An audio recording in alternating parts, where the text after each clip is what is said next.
আসসালামু আলাইকুম বন্ধুরা। আজকে দেখেন কতগুলো কলা নিয়েছি, 1 2 3 4 5 5টা কলা নিয়েছি। কলাগুলো ম্যাশ করে নিই। আজকে বানাবো কলার কেক। কলাগুলো নরম হয়ে যাচ্ছে, তো ভাবলাম যে কিছু করে রাখি, খাওয়া হয়ে যাবে। বন্ধুরা, আপনাদেরকে বললাম যে আমি আজকে সুজি দিয়ে কলা দিয়ে কেক বানাবো। সেজন্য আমি এখানে 4টা ডিম নিচ্ছি। বিসমিল্লাহ।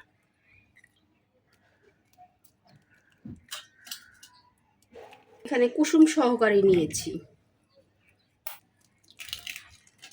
4টা ডিম নেওয়া হয়েছে। দিয়ে দিচ্ছি একটুখানি লবণ। এখন এটা ভালোভাবে মিক্সড করে নিব। ডিম ফেটানো হয়ে গেছে। আর এখন দিব চিনি। চিনিটা আমি খুব কম দিব, লাগলে পরে আবার মিক্সড করে নিব, কারণ যেহেতু কলা মিষ্টি, এই চিনিটা অল্প একটু দিতে হবে। আমি এখানে হাফ কাপের চেয়ে একটু কম হবে চিনি দিয়েছি। বিসমিল্লাহ। চিনি দিয়ে মিক্সড করে নেই।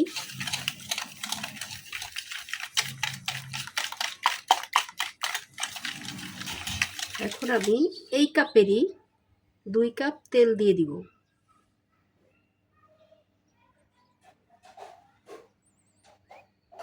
বিসমিল্লাহ।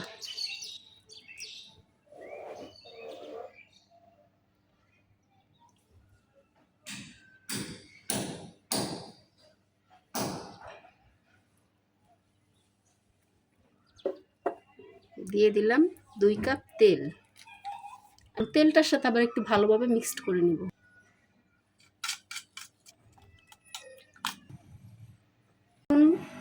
দিব সামান্য একটু বেকিং পাউডার। 1 চামচের 4 ভাগের 1 ভাগ বেকিং পাউডারটা নিয়েছি। এখন আরেকটু মিক্সড করে নিব।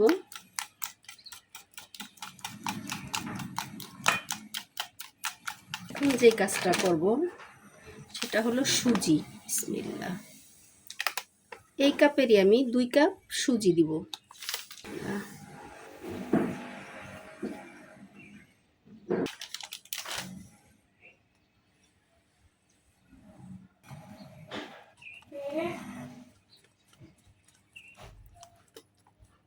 ভালোভাবে মিক্সড করে নিই।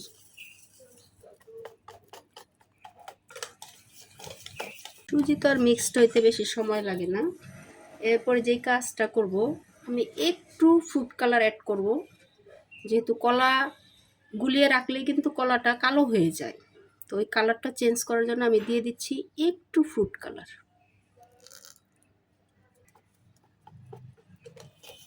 যদিও কলাটা আমি এখন দেই নাই, দেখেন অলরেডি কালারটা কেমন হয়েছে।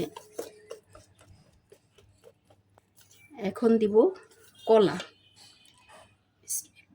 এই যে কলাগুলি, আমি এখানে 5টা কলা নিয়েছি। আপনারা ইচ্ছে করলে বেশিও দিতে পারেন বা কমও দিতে পারেন, আপনাদের অভিরুচি।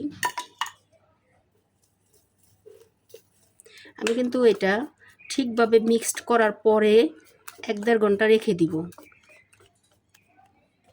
আর ঘরে অন্য কোনো ফ্রুট থাকলে ওটা ডেকোরেশনের সময় উপরে দিয়ে দেওয়া যায়। যেহেতু আপাতত আমার ঘরে কোনো ধরনের ফল নাই, তা আমি এখানে দিলামও না। দিয়ে দিচ্ছি দুধ, গুঁড়া দুধ।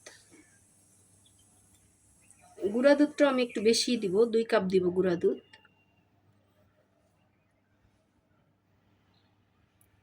বিসমিল্লাহ। আর 2 কাপ গুঁড়া দুধে আমি আস্তে আস্তে আস্তে আস্তে মিশাবো, তা না হলে গুঁড়া দুধটা একদম জমা জমা হয়ে থাকবে। জমাট হয়ে থাকলে অবশ্যই ভালো লাগে না দেখতে।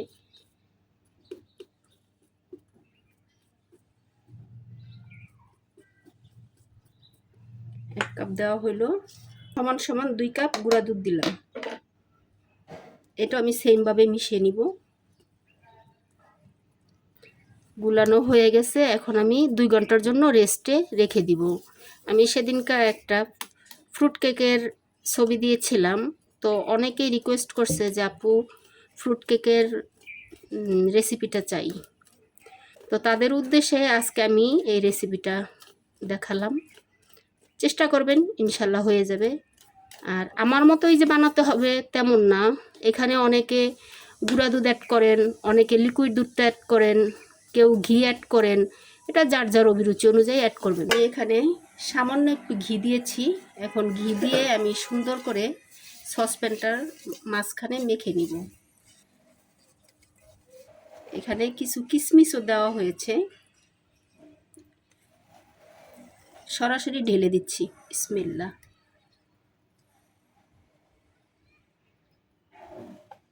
কাজটা করতে হবে সেটা হলো আস্তে আস্তে এভাবে আস্তে আস্তে একটু বাড়ি দিতে হবে, তাহলে নিচে যদি কোনো গ্যাপ জায়গা থাকে সেই গ্যাপ জায়গাটা পূর্ণ হয়ে যাবে। কিশমিশ উপরে দিয়ে দিলাম, এখন নিয়ে যাচ্ছে চুলাতে। এখানে একটা স্ট্যান্ড দিয়েছি, স্ট্যান্ড দিয়ে বসায় দিচ্ছি।